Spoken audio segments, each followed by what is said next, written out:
introductions, and I think I saw a new face. Masha, are you new to this group?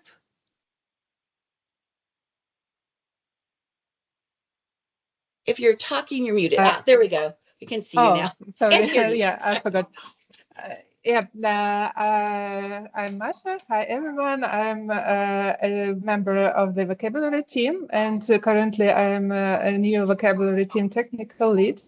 So, I'm here to learn about your discussions and maybe propose some help from others, from our side, and maybe we could collaborate and be helpful for each other. Terrific. Well, yeah, thank you so much for joining. And yes, we've been talking about that. There's a meeting that Anna's trying to schedule so that we can start talking about some of the questions you're getting relative to what the survey team is doing. So yeah, I expect there'll be a lot of collaboration in the future as we move along because we're both so linked together in trying to develop best practices for the surveys. So thank you for joining. And I'll put the person who usually does our notes is on vacation, but after the meeting, I'll put the link to our wiki if you haven't seen it yet. And then you can kind of see past meetings and other discussions we've had and stuff like that to maybe get some context. Thank you. Yeah. So, all right. So we did. So, Book of Odyssey. So, as you may know, if you attend the community calls, the Book of Odyssey is getting a update, and so they're adding a chapter on different data types, and so one of those is the survey data type. So I'm going to be contributing a subsection to that. I wanted to pull up, but I seem to be having problems finding it, the outline, but I thought maybe we could talk about that a little bit today because I wanted to get some feedback. Unfortunately, the time frame is very short, so we're turning in. Here we go. We're going to be turning in different types of or our outlines next Monday. But I did want to share out there what's supposed to go in the outline and talk a little bit, get some feedback from the group if there are any thoughts you wanted to add to this, or if there was a part of the outline you wanted to take a look at. So this is the outline we've been given for the different data types. We are restricted to one page, so it's mostly going to be very high level and then give links to other resources and things. So one of the things we have talked about previously is what's special about these data. We tried to come up with a definition of survey when we were doing the questionnaire, trying to make sure we're inclusive to all different types of products that are used for research. So inventories, surveys, questionnaires, things like that. And then I think we got a lot of information from our discussions and the survey or the landscape assessment about what some of the challenges are. And then what we probably have a little less to share out is what you can do with these special data. So Diane Corey, who's with us today, is going to talk about her experience. Piper was also supposed to be joining us, but I'm not seeing her. I'm not sure who the called in person is. But we'll have some sharing out. I've also been meeting with a working group who's working in Africa on some of the clinical surveys, and they've done a lot of work with ETLs and that. And so I am still needing to get a list of the ones they've done so far. But what I'd kind of like to do, Diane, with what you've done and Piper and them, is look at what surveys have been worked on, how far along they are, share that out as part of the chapter, but then also use that to help pick what we want to continue building on this year. And then the resources I'm hoping to share out include, links to the work that has already been done, as well as to our group and our documentation so far. So that's what I'm planning. So I will pause and see if anyone has anything they want to share out, or if it's one of these areas you would like to contribute to. And then we'll move on to a couple of the other topics.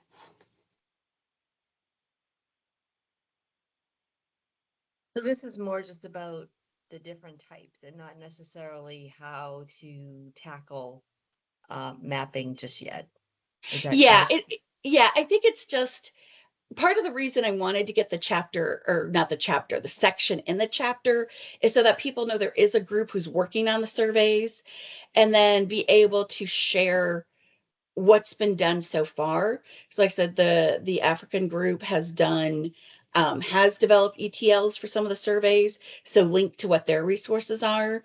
And if you have resources, then link to those. So we start kind of consolidating what's out there, and then hopefully eventually we can start putting to, being more systematic and putting together best practices. But and again, we only have a page for this, so it's mostly like awareness. We exist. Here's what we're aware of that's going on, and this is where you can get help, and this is where we're heading. Excellent. Yeah. Um, what I was going to share today has a little section at the bottom of just really quick bullets of some of the challenges and thoughts, considerations that we've been thinking through in our group Mhm. of how to tackle survey data for what our statisticians need it for. So maybe some of those will be helpful. I'm Oh not sure. yeah, no, definitely sounds helpful, because I think knowing what people are struggling with can also help set priorities, or if everybody has the same issue, then that's something that needs to be tackled, or needs to be, need help with a guideline or something. So yeah, that'll definitely be helpful. Okay. Any other comments? Nicole, Jim here. Hi. I have, I must admit, I'm not that familiar with the Book of Odyssey, but it sounds like this is supposed to be sort of a resource page for someone who's looking for survey Odyssey information, correct? Yes, All right. So, what are it's a big test, different types of data in less than one page. Um, it is. what are So your thoughts on what the scope is going to be there? yeah, so I guess so basically they're also going to be talking about registry data and things like that. So each of those different types gets a page. So survey will have its own page, but it is tight. So like I said, it's basically defining surveys, you know, a little bit about the challenges, a little bit about what we found so far that people have done, and then links basically.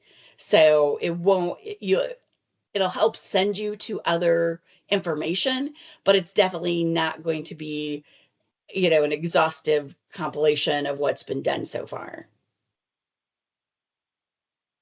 Does Got it. that make Thank you. sense? Yeah, yeah, yeah. I'm curious if surveys haven't been a big part of Odyssey thus far.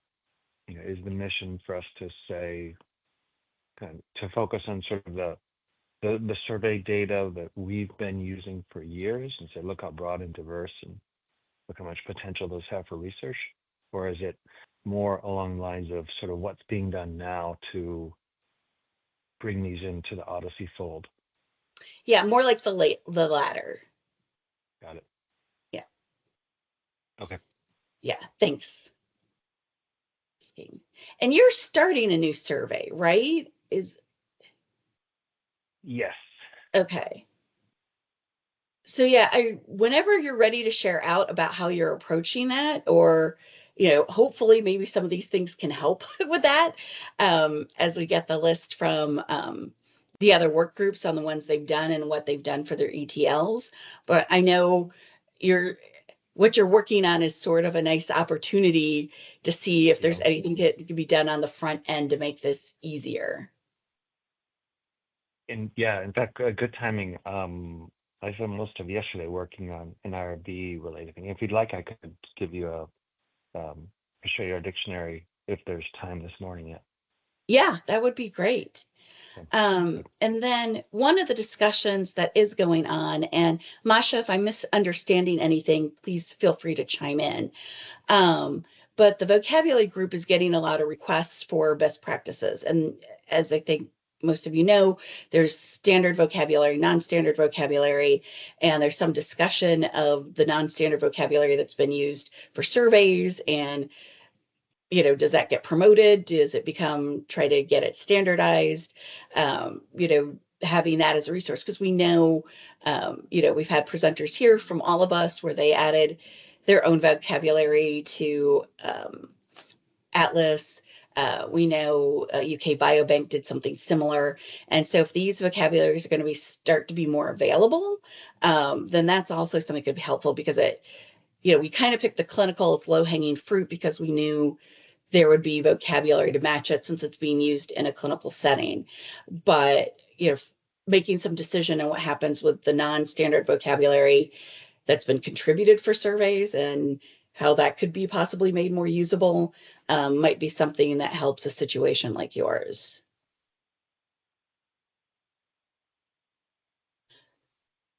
Masha, did I get that right? Absolutely.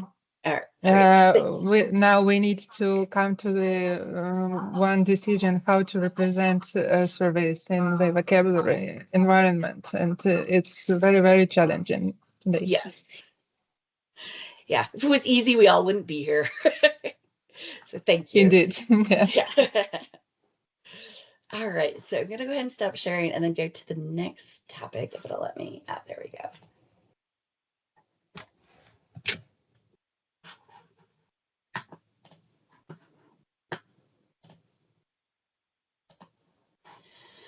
All right, so the other thing I wanted to bring up is a work group activity. So every year at the global symposiums that are held in the fall, and they're being held for the last few years in East Brunswick, New Jersey, you can request time to do something with your work group. And so sometimes these are tutorials to help others learn how to use your tool. So vocabulary often has workshops and tutorials, but it can also be an activity. So one of the things we've talked about as part of our OKRs is creating more of a community where these information are shared, and hopefully setting up that in the wiki and things. So I thought, so I basically wanted some feedback to the group. I'd like to reserve us like 2 hours. So you could do like 2 hours, half days, full days. I don't think we have enough for anything like that, but I would like to get us 2 hours to maybe discuss, continuing some of the discussions that'll be happening before then, because I'm sure we won't have solved it all. And to also use it as an opportunity, again, to share out what we're doing. So we get contributions, we're not reinventing the wheel, and we figure out good ways to collaborate. And again, this is also due on the 21st. Just have to write up a paragraph about it. But again, I kind of wanted to poll the group and see, if you were there, we could all get together for a couple hours. What is it you would like to do or work on?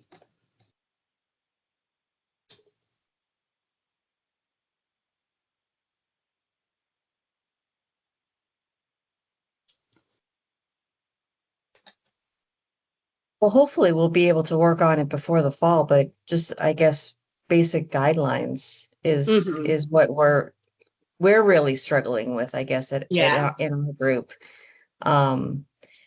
As far as whittling that down to some very specific guidelines, I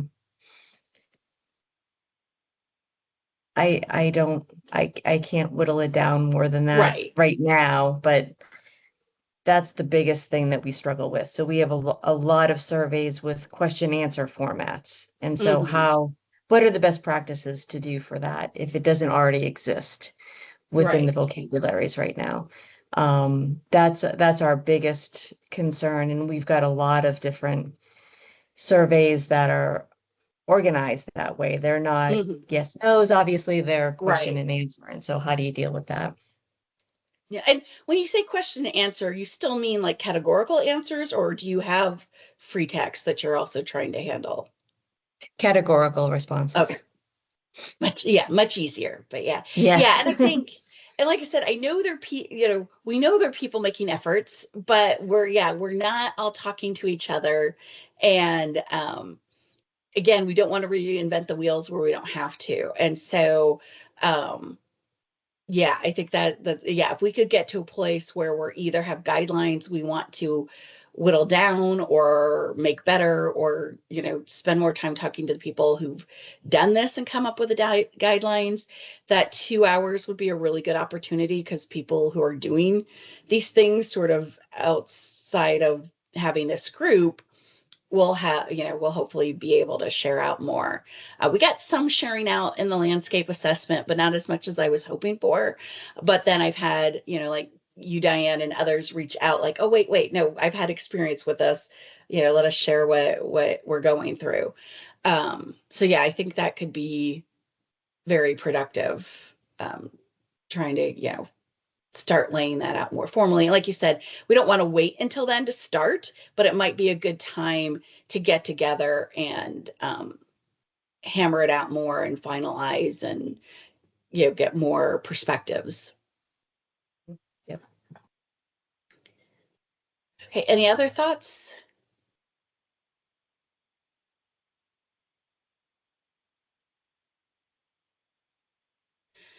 All right, well then I'm going to turn it over to you, Diane, to share your experiences.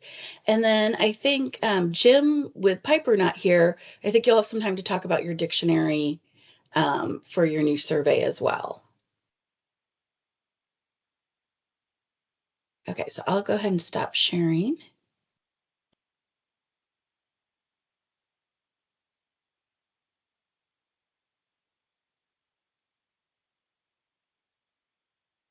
People see my screen okay? Yes. All right. So I put in a bunch of text here, but I do want to kind of talk through the example that I have below, and not really go through the text quite so much. But the couple of examples I have here are ones that we have tried to tackle. And the first one, we actually had help from Odysseus. We were just starting OMOP mapping in our group and didn't have a whole lot of experience with it at all. And so we were able to get the Odysseus people to help us map one of our aggregated data sets that we have, and it's specifically around Frederick's ataxia. The FARS is a copyrighted COA that a lot of Frederick ataxia data sets have. And so I wanted to give kind of an example of that. And I don't know about the rest of us, but I am very much a person who likes to look at, an example rather than a lot of free text. So this, I organize the way that we do our custom concept mapping. We put everything in the spreadsheet format before we read it into our ETL. And the reason I like this format is because it shows every piece of a specific mapping. And so this one up here, rows 1 through 6, is one question that is asked within the FARS. It is a question about DTR, the deep tendon reflexes, pretty much. And we have answers as well, categorical answers that go with this. The way the Odysseus people mapped was they looked at the FARS as a whole, and they mapped it as a panel and with questions and answers underneath. And what they did also was they looked into Loink or SNOMED to see if there was a term within the vocabularies that already existed that was similar to what the question in the COA was asking. And so they created these is a relationship with those existing terms within the vocabulary to kind of give it an anchor, I guess, is the best way to explain that. but they have the question mapped in rows 2 and 3. It's all contained within one particular panel. These are all custom concepts because this particular COA doesn't exist as a whole within the vocabularies. And so it was contained within a panel that was also in the 2 billion ID range. Rows 5 and 6 are a couple of the answers that you can have for this particular question. So this actually, one of them was in LOINC, that corresponds to an absent response, and then one of them was not. So that was given a 2 billion code. There's another question within the same COA that is basically the same. It's a question and answer. It's all contained within the same exact panel because they are in the same instrument. This particular question did not have a LOIN code that went with it, so that's the row that's missing for this particular question. Again, we've got categorical answers. The two that I picked from this particular response code list, both of them exist in LOINC, and so we mapped those answers to those LOINC codes. We also had within the same aggregated data set the 9-hole peg test. And at the time, Odyssey also helped us with this one. And so we have the measurement in the OMOP vocabularies. We have a SNOMED term for the 9-hole peg test. So they had mapped it with an is a relationship to that. However, the data that we had dominant hand versus non-dominant hand.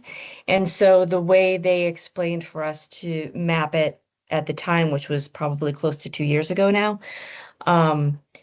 we created a 2 billion code specifically for that 9-hole peg test dominant hand. We've got a different code for the 9-hole peg test non-dominant hand. Very recently, what we did was we again worked a little bit with Odyssey and tried to, we submitted a bunch of high-level terms for CDIS SDTM, and the 9-hole peg test was one of those terms. I don't know if anybody noticed the way these are coded here for our concept codes and concept names, but this aggregated data set was originally standardized to SDTM.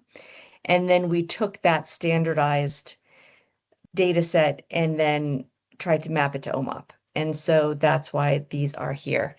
In all the wording and explanation that I have up here, I did put links to the CDISC SDTM terms that now exist as non-standard terms within the OMOP vocabularies. And I can share this with everybody once we're done with the meeting so that you guys can look at it more closely and look at any of the terms that we did map to some of the Odyssey, the OMOP vocabularies. Great. Yeah, I was going to ask if you were going to be willing to share that out. And if it's okay with you, I'd also like to include it with the minutes and put it on the wiki. Okay. Yeah, there's no, identifying information on this. So that would be great. Okay, terrific. Thank you. I do have a couple of other examples. So we are currently working with ALS data, and we have a couple of COAs that we are trying to map for that as well. This specific one is a quality of life instrument, and so far we've only created some internal 2 billionaire codes for that as well.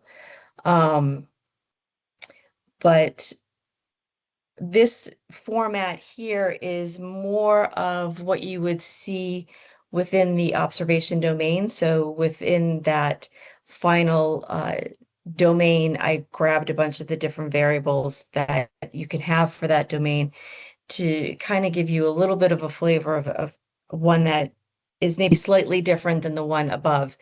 Whereas each of these questions in the quality of life are asked with a scale of 0 to 10. 0 meaning, I think, no pain or no problems, or none, something on that idea, all the way up to 10, which is, greatest pain imaginable. In this example, is tremendous problem. And so, but the numbers from 1 to 9 are just numbers. So the way we tackled this particular one was we've got the concept ID, the observation concept ID is the same because it is the same question that's being asked. The answer is mapped slightly differently depending on what that answer is. So if this person responded to the pain question with just a number between 1 and 9, it was put in as a value as number, with a value as concept ID of 0, because we're not mapping the actual numbers. If they picked the 0 or 10, which was, the least or greatest, we still mapped it as a value as number, but we've got concept IDs. In this case, they're 2 billionaire codes that actually show the mapping of the answer itself, because in this case, 0 means no problem and 10 means tremendous problem. So that's a slightly different COA that we've tried to tackle. Again, this is just in-house. We do Now, have, yep, go ahead. okay, so would you, so basically it looks like you're trying to map a scale, and you've gone with mapping the extremes of the scale. So is there not an interest in mapping the middle ones, like the, between like the 1 through 9? Well, we just map them as numbers. There's not a text association with Okay, those, so got that's you. why we Okay, just okay. did that. Yeah, yeah. Gotcha. Okay, that makes sense. Thank you. Okay. For the ALS, we actually do have another COA that we're mapping that I think Masha has helped us with a little bit at the end of last year. We're trying to submit it actually to the OMOP vocabularies, because that was one that is in very high demand for all ALS studies. And if we have a few minutes, I'll show you that. But I did want to go over some of our concerns and challenges. Right now, within the ALS studies that we have mapped the ALS FRSR, which does exist in the OMOP vocabulary. So we mapped them according to how they already exist within those mappings. So that is one that I have actually mapped myself. I am in the process of asking others within our department if there are other COAs and surveys that others have mapped and have found existing terminology in any of the OMOP vocabularies, but I just haven't heard back from anybody just yet, so I'll poke them again. But I did want to just kind of reiterate some of our challenges. Like you saw in the first example, Odyssey did help us map some of those questions to existing LOINC codes. And so at the beginning of our endeavor into OMOP, we did try to map a lot of our survey data into codes that already existed. There are a ton of question codes within LOINC, especially some SNOMED, that were very similar to the questions that we were coming across in a lot of our survey data. One of the downsides of that is it's not exactly the question, right? And for us, survey questions, COAs, questionnaires, if they're validated instruments, we really felt like they should be all inclusive in a panel and not kind of piecemealed across other panels, different panels that already existed because they were close. We really felt like for the integrity of the data, they really needed to create or exist within their own panel be their own questions with answers, because they were validated that way, and that's what made the most sense to us. So that was one of the reasons why we didn't really go for LOINC codes that already existed, and created our own custom concept 2 billionaire codes if that entire panel didn't already exist within the vocabularies. Another one that's coming up with the ALS questionnaire that we're currently trying to put into submission for the vocabularies is we have a criteria, ALS criteria, that basically categorizes the person into different categories for the severity of their disease. And the questions leading up to that specific categorization are yes/no questions.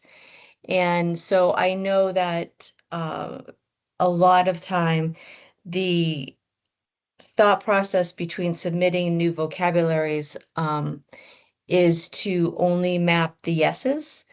And that makes a lot of sense for 99% of the things, I think. But in this case, the no's are very important for us. If a person actually answers a no, it helps to categorize them correctly into their disease category. And so just mapping yeses would be a disservice for that specific survey that we're trying to map. A couple of the other considerations that I think we've talked about a little bit is just copyright. Do we need copyright approval? If we don't get copyright approval, or we feel like we don't need copyright approval for the concept name, how much of that question can we put into the concept name? Because we don't want to infringe on copyright, but we obviously want people to know what we're talking about. And I think that's pretty much all of the considerations that we're really dealing with now. I want to leave time for other people to talk, but if we had a couple of minutes, I can show you at least what we've created for our in-house purposes for the new vocabulary that we are trying to submit for the ALS questionnaire, the criteria questionnaire.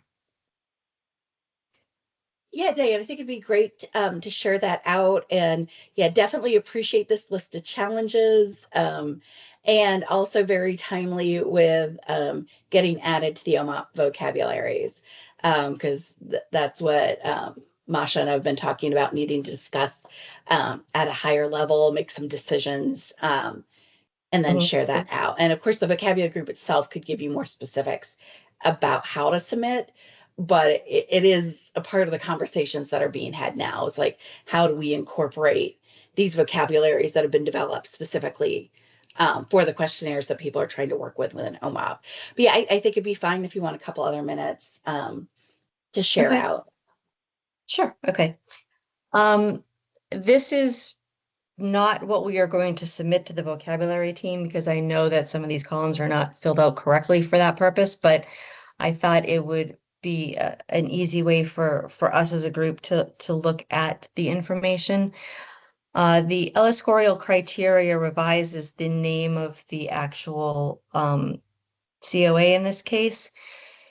And it has specific categories, like I was talking about. It puts people into specific categories for ALS. Is it a definite that they have ALS? Is it probable? Is it lab supported, possible, or suspected? So those are the kind of the groups that people are categorized into after they answer, or the clinician answers some of these yes/no questions. So these are presence or absence of symptoms in specific areas of the body.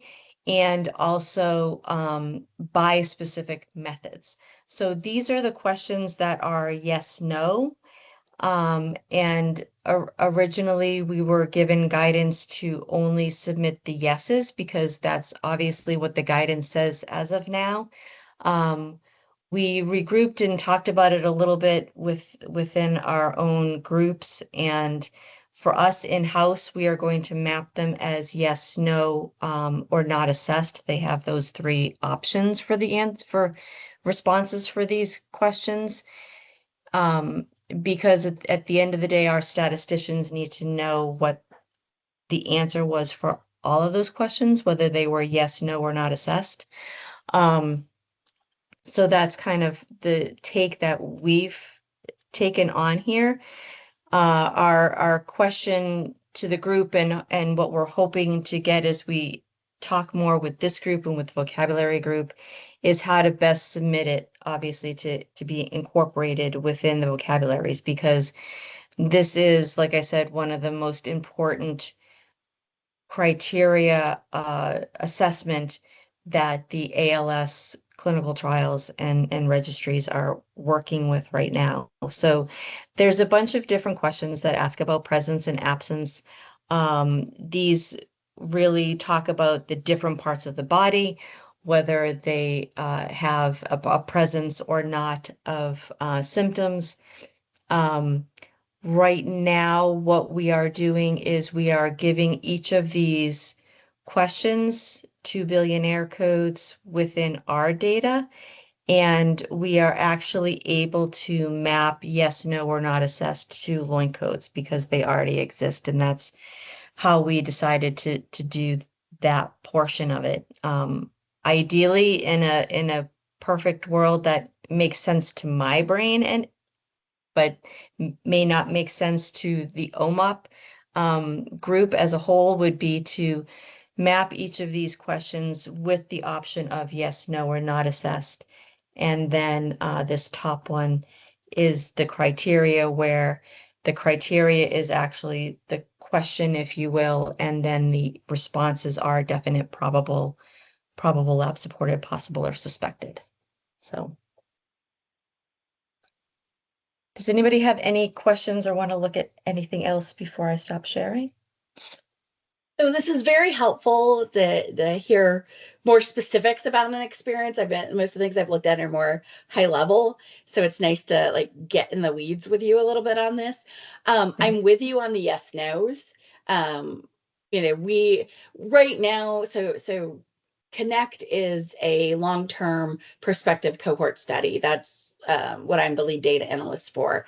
And we have a bunch of in-house surveys as well as also some standard surveys like the DHQ and Promise and things like that. But in setting that up internally, because there wasn't time or resources to do mapping at that point, so we just tried to set up in a way that it would be easier map in the future. We do have the concept IDs for no as well as yes, and it's the same thing. Analytically, no is meaningful. And so we do want to record that. So I definitely appreciate that distinction. Like it's not just the yeses that are important. Right. Great. Yeah, so appreciate that. Again, I think that thanks. I do think the vocabulary group can give you much more guidance on submitting, but it's great to have like these discussions occurring in both groups because again, I think we're going to be very interactive in terms of trying to come up with best practices and getting those survey vocabulary that are needed into the mapping process. So thank you for sharing. I'll leave a minute to see if anybody else has any questions for Diane. And then Jim, if you want to share the dictionary you're working on, you can pull that up.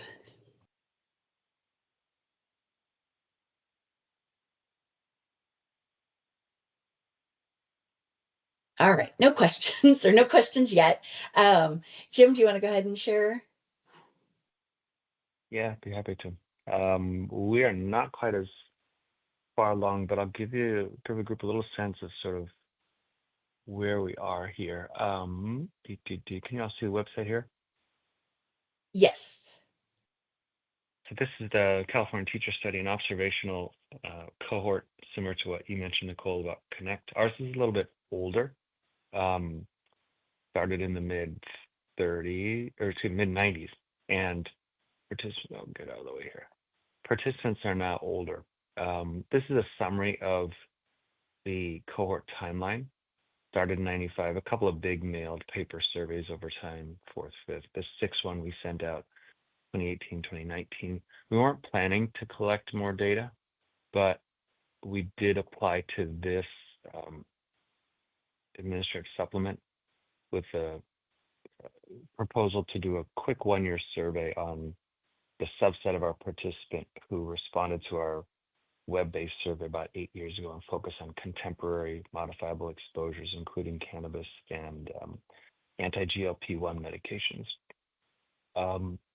Just a quick thing here. We have an older population. So by now you can see this is the age of the cohort of each of those surveys. And at the last one, most of them are in their 70s, 80s. So it's definitely an older group here. The other one, we're looking to focus on some updates of things we asked 8 years ago. And a couple of the exposures there were a little bit sensitive compared to what we've asked before. So in this survey, I'm going to stop and go to another document here. I'm going to keep it short and pretty reasonable. We're putting this out using Qualtrics again. And so here are just the topic areas that we're going to ask about: social and emotional health, health conditions, body size, activities of daily living. We've asked this a number of times. Cannabis use. I'll talk about that in a second. Anti-obesity medications, quality of life, COVID-19, demographics, residency changes, healthcare perceptions, and that's it. We're also going to include the FACT GP, quality of life component. So put that in. And we have, let's see here. And please stop me if there are questions along the way. All right. This is our dictionary, and most of it is kind of designed to be similar to how we've collected data in the past. So we have not yet started putting in the mapping to OMOP or the concept IDs. We did start talking about that after the last call. Kristen, the key person on my team who's developing this and put together the stuff I showed you, she's open to it. It'd be new to us. And one of the challenges we're finding so far is that we haven't quite finalized the content. We are asking about cannabis, and believe it or not, the IRB is giving us a lot of pushback. Our IRB, even though we're going to only ask the cannabis questions to participants who tell us they live in a state where both are legal, the IRB is very concerned that someone could click the wrong box and tell us they live in the wrong state and report they use cannabis and then get in trouble with the law. And I had to argue with them that these are, again, 75-year-old retired teachers. I don't think that there's going to be a data breach and that someone's going to give our survey data to the cops will then scour it to go find 80-year-old women in Idaho and Arkansas who smoked a little cannabis and are going to be arrested. So that's, you're asking how my week is going. That's how it started. So I know. but We've got a go ahead. huge so our baseline survey is broken down into 4 modules, and one entire module is basically about smoking and all the things you can smoke and all the ways you can smoke it. And we really didn't have that issue with our IRB. So I find, it's unfortunate that you are, because I think, there is the challenge, and I appreciate this, where even if it's legal in states on a federal level, it's not. Um, but we haven't had problems with it. We haven't had issues where, we do a lot of analyses, preliminary analyses, looking at missingness patterns and stuff to see if we're asking sensitive things that people don't want to answer and things like that. And we're not finding it with those questions. So, our cohort is a different age. Ours is, we're recruiting at 35 to 70. So our age group is skewed differently from yours, but yeah, we have, it's unfortunate because we have not run into the problems that you're running into. Yeah, so I'm sorry you're going through that because it does seem like things people are willing to answer. Yeah, thank you. It's amusing if it weren't such a Pain. time sink. Yeah. Yeah. And you can see, I was on a call yesterday with our uh, administrative folks, and I've told them, so the IRB they're just human. Um, like all of us, they make mistakes. They made a Yeah. mistake here. Realize it's hard for people to admit it, but we have to find a way because I will administer the survey like this. I'll disregard their advice. So Well, good luck.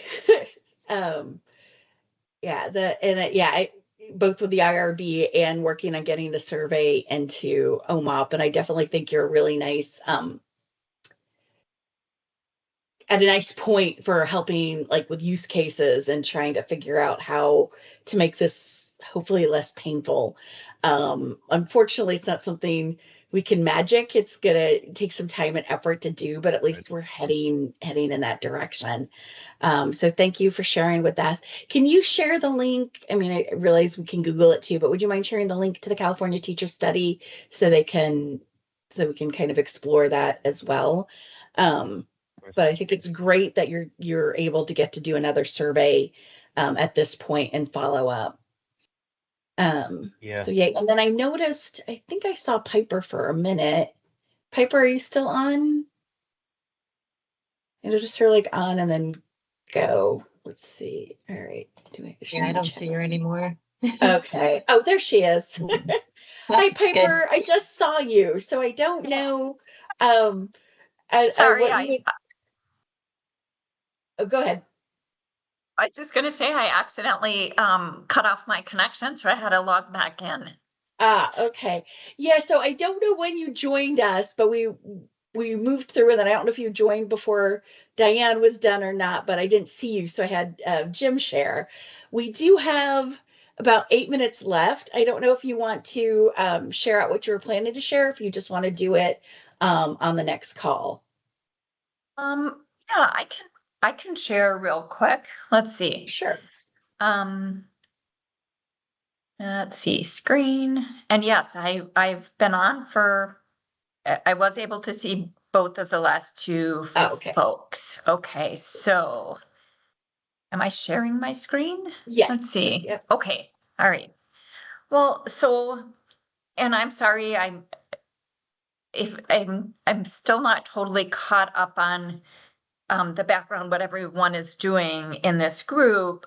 It sounds like a lot of it is some folks are developing their own instruments for their studies and then therefore need a way to encode those. And then it sounds like from Diane, what you were talking about, it sounds like there's a lot of already validated assessments out there that you're not finding codes for in Loink or SNOMED. Is that? Yep. Yep, Okay. that's right. Yeah. Okay. And I did catch part of the discussion about using the Loink codes and, maybe this is another discussion, but I do agree with it. It's really important, especially if there is an instrument that is being used widely, that instead of just doing custom concepts in OMOP, which is great for short term, I think it's really important that we work with Loink and SNOMED to get the content added so that it's available, right? Not just for analysis downstream, but for people to actually encode it when they collect the data. So, It's a good point. That's a very good point. yeah. So, I mean, that's one of the things that we're working on. So what we've been doing, is going through, we capture a lot of data, a lot of assessment related data in our EHR. And unfortunately, let's see if I have the metrics. This is kind of the raw data, but we have about 50 million observations that are from validated assessments. So this is excluding all of our kind of custom questionnaires and assessments. So these are sort of standard assessments. So we capture a lot of data, and we want to be able to encode it. And so what we've done is we've gone through, we've done a systematic evaluation of the assessments that we have in our system, and then we've mapped them at the question level and score level to Loink and SNOMED, where the codes exist. And as you can see, whoops, let's see, why did I have got it filter around? We actually have many missing codes. Let's see, yeah. So here, a lot of times there'll be an instrument in Loink or SNOMED, but we just don't have the right version. So it has to be mapped to the right version. So here's a depression and anxiety scale, question level. We would not expect, SNOMED never has questions. They will sometimes have scores or total scores and sometimes sub-scores, but never question level, and that will never be in SNOMED. So that has to go in Loink. And I am trying to remember what our percentage mapped and unmapped was. We calculated it both by volume and by number, but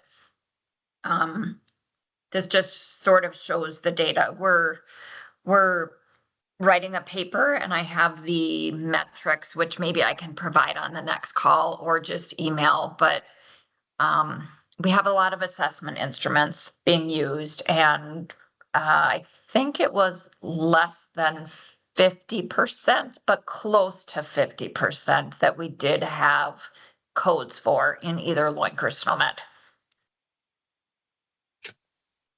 That's actually pretty good. I think of those who responded to the landscape survey, I think it was less than that, maybe closer to 30%. Um, so that's better than average, but obviously we would like it to be much, we'd like it to be 75, 80%, or higher. So but I really appreciate people finding out about us and coming to share, because that's part of the point of the group. It's like, we know people have surveys, we know they want to try to use them with OMOP, but we don't know the specifics. Nothing's been centralized.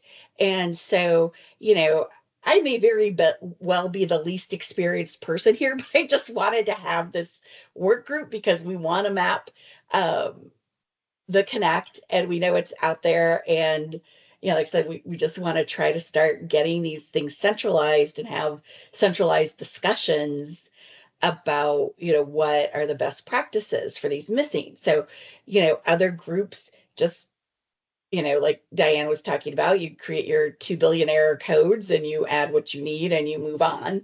And then you hope that some of these things can then start being part of the um, quote standard vocabulary, or maybe it's still called non-standard, but I think there's sort of this vibe that you don't want to use non-standard when you're mapping. Like, non-standard usually more describes your source material, but if there was accepted vocabulary for surveys, then then we could have the guidelines and everyone could use them, and we would have less of this missing. Yeah. And Nicole, so I have a question for you, because there seems to be, there's kind of different classes of surveys, right? There's sort of there's the there's the standard surveys, right? Which Yeah. themselves fall into two groups, right? There's kind of what I would call standard questionnaires. So everybody's kind of capturing the same information, but they're not they're not validated psychometric instruments, meaning there hasn't been any attempt to claim that the instrument itself or the survey itself ultimately predicts some finding, right? Some variable. It doesn't have predictive validity and all that kind of stuff. And then there's the other set within standardized assessments that are psychometrically valid instruments designed to measure something the way that a laboratory test, right, would measure something physical. Right. But then there's also all of these, and we're seeing it a lot in our flow sheet data, right? We kind of these homegrown risk assessments and just kind of homegrown assessments. And it seems like that's also part of what this group is working on, right? How you would represent those. Yes. Yeah, because we're trying to be very inclusive, and this is something I know we're a little bit over time, so I'll try to keep this short. But that's one of the things we were talking about at the beginning is when we try to define what do we mean by survey, Yep. and you've hit it. These are all things that count. It's basically any patient self-reported, any instrument that collects patient self-report that's used for research.